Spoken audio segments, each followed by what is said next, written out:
I always say to myself that Enfield is a fever dream. That is the phrase I live by ever since the very first trailer. Now that the release date has been announced, this fever dream is becoming a reality after 4 years, 3 tests, and 2 days of Gamescom visit, and 1 banger song by OneRepublic. There have been many changes since CBT1 earlier this year, and Hypergriff went back to the kitchen and cooked hard for 10 months, and the results clearly presented itself in the game. In this video, I want to share my thoughts on Enfield CBT2. There has been a lot that was changed, and covering it all of them will take forever, and so this video will probably just cover the surface level changes and also some initial thoughts that I just want to share about the current state of the game. I've been pushing back on making this video because Enfield has taken a lot of my time, especially the AIC factory, as well as grinding materials for my operators. When I started writing the outline for this script, I had explored most of Valley 4 and was about to enter Wuling. Now, I've already finished the main story that the beta offers and just playing the endgame now. And as the ending of the beta comes closer and literally just in 2 days as of recording, I really want to share what I have to say about Enfield and based on the current state of CBT2. But before we start, I need to put a disclaimer. All of my opinions in this video are based on this closed beta 2 build. Everything you see in the game right now will probably change when the game launches.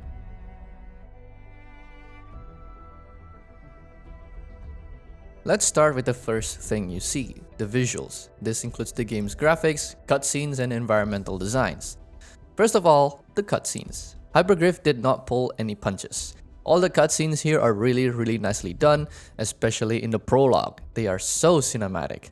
Most of the cutscenes in Valley 4 kinda feel bland, to be honest, except for some key moments like boss encounters and new character introductions. But the cutscenes in Wuling are a lot more dynamic and they look so much better. And I don't know if it's just me, but the operators seem like they have a slight glow up since the previous beta, particularly in their eyes as they are much more detailed. Despite the amount of details found in all the operators and the environments, the game runs surprisingly well. Here's the spec of my laptop. Yes, I'm running this on a laptop. And those of you who are tech savvy know that the AMD 6500M is quite a weak GPU with only 4GB of RAM. And therefore my graphics settings are on the low preset and I get a pretty smooth 60 FPS most of the time without losing too many details. There are a few hiccups here and there, especially during combat, and hopefully these will be resolved on full release. But the most important thing that we all want to see is the water droplets that are still visible even at low graphic settings, which is nice. Speaking of water droplets, your operators can get wet from rain. You can see the individual water droplets move on the operator's outfit, and you can see that parts of the outfit get soaked. And whenever it rains, I stop playing for a bit and admire the amazing details. And I think Hypergriff knows what they're doing here.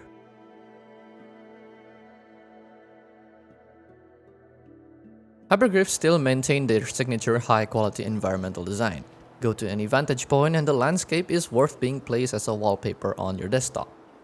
To be honest, the hub in Valley 4 looks okay. It's not bad for a first region, but it doesn't leave a strong impression. Of the 6 regions in Valley 4, I like Power Plateau and Origin Load Spring. They have more personality and left a stronger impression. It could just be me because I've been playing the beta for quite a while now. As a new player though, I think the hub works well as a great first impression to Hypergriff environmental design, and it also lowers your expectation and makes the first impression of Wuling more impactful. And the difference is night and day. Speaking of Wuling, holy shit! Wuling got a complete makeover. The wilderness feels alive and there is dynamic weather. It rains! It rains in Wuling. Well, only in Jingyu Valley, but still. But the best change, and perhaps the most iconic part of the new Wuling area, are the beans. They have fully embraced the beans. They are such a strong contrast to Wuling's more traditional take on Chinese architecture. Additionally, these beans are merch that people can buy in Wuling, but as far as I know, we as the player can't buy them, which is unfortunate. The beans are quite popular among children and surprisingly Viceroy Chuang Fang Yi as well.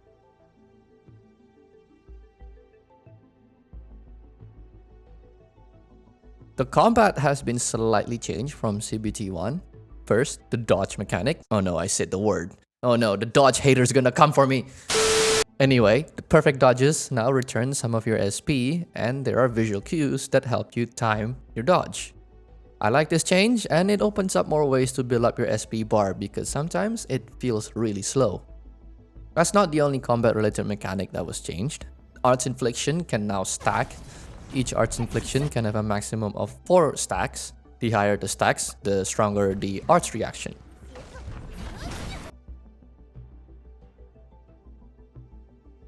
Physical damage also got changed since CBT1. There are 4 physical statuses: Lift, Knockdown, Crush, and Breach. Lift and Knockdown does what the name implies, lift and knockdown. Crush deals massive physical damage and is good at building stagger, and Breach makes the target take more physical damage for a certain period. All physical statuses apply vulnerable on the initial hit, and the second hit applies the actual status itself. The vulnerable status can stack like Arts Infliction, and the higher the stacks, the higher the physical damage from Crush and Breach. I like the rework combat mechanics. Especially with the variety of physical damage, this makes physical team composition much more stronger than CBT1.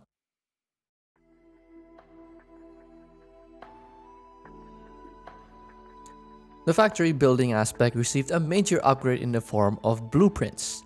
You can make your own, share, and import blueprints from other players. There was a lot of discourse on blueprints just before the start of CBT2, but it's mostly died down now and it's just white noise for me. I welcome the addition of blueprints with open arms because it makes managing your factory a lot easier. Sometimes you're just lazy and can't be bothered to create a complicated production line. I have used a few player-made blueprints because they are usually more optimized than whatever spaghetti line I have made. You also get free blueprints from completing the tutorials. It doesn't have the best layout, but it helps with understanding how a specific production line works. The only thing I do not like about blueprints is that it's region locked. In other words, if you are in America-Europe server, you can only share and import blueprints in that region. I don't understand why this limitation exists. I'm hoping that cross-server sharing is allowed when the game is out.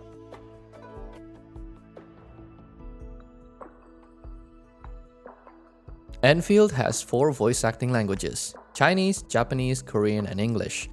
Just like Arknights, English contains other languages as well, mostly Europeans.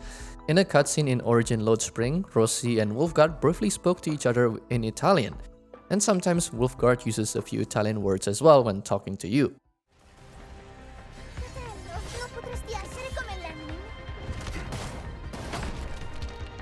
Sei intrufolata nella valle da sola. Lend me your side.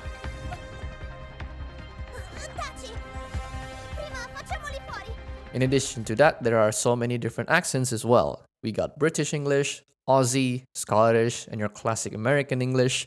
Some NPCs spoke with a hint of French accent, and then we have Professor Crow with the thickest Russian accent I've ever heard. Look at them. Remember their faces. Then let them know who they're messing with. The United Walkers never surrender. Show them how we strike back. And finally, characters from Wuling have that distinct Chinese accent as well, like Dapan. Of course. The people of Hongsha never compromise on food. Never. Once I build my stove, I will show you what I've got. It's nice to see that the voice actors embrace their native accents a lot more, which were lacking back in CBT1. This diversity in languages can be observed in Valley 4 arc of the story, where you meet a lot of characters from the UWST.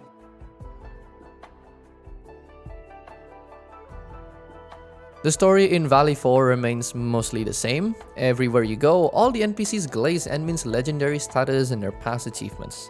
Sometimes the glazing is a little too much and it gets old. It's very apparent in Valley 4 when meeting new NPCs. At least the glazing was toned down a bit in Wuling and used with some restraint. All this glazing does raise a question. What was Enmin like back in the day? How big is their influence to Endfield and to Talos 2 as a whole? Throughout the journey, we also meet new characters. We met Rossi, Wolfguard's sister, in Origin Load Spring. We also meet Ardelia, who is involved with building your sub-pack in Power Plateau. And perhaps my favorite NPC so far is Chuang Yi, the big boss of Wuling. The new CBT2 characters you meet in Valley 4 doesn't add much to the story. I feel like Hypergriff might add a dedicated quest for these operators in the future, like they did with Wolfguard, Gibraltar, and Yvonne, but that's just my speculation. As they stand right now, they badly need it. I do have one question regarding the story. What is the Linebreaker's motivation? Why is Neferth so dedicated to controlling the ether? And I think this is a question worth knowing the answer to.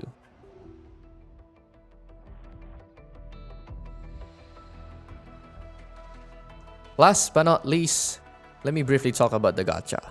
In short, I'm not a big fan of it, and it has been quite controversial, especially in the Endfield subreddit. You still have the 120 pull pity, and the change in CBT2 mostly affects how the rate-up operators appear in banners. Rate-up operators are featured in 3 banners. After that, they're gone. I really don't like that rate-up operators don't get moved to a standard banner pool. This just promotes massive FOMO among the players. Combine that with the very slow pull income you get, this could be a recipe for disaster. I hope this is changed at some point in the game's life. Arknights or Hypergriff as a whole is known to have a more forgiving gacha rates.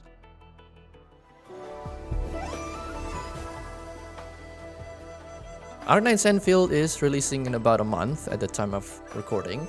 We have been waiting for this game for so long and it's becoming a reality. From CBT2 alone, I can tell that Endfield shows some really great potential. But some of the flaws kinda stick out like a sore thumb, like for example the aforementioned gacha system. In the end though, everything really depends on how good of a first impression can Endfield pull off on launch day. And that sums up what I have to say about Endfield. My question to you is, those of you who are in the beta test, what are your thoughts on Arknights Endfield? Is it good? Is it bad? Or it can be improved in some time in the future? Let me know in the comments below, and I will see you in the next video. Goodbye!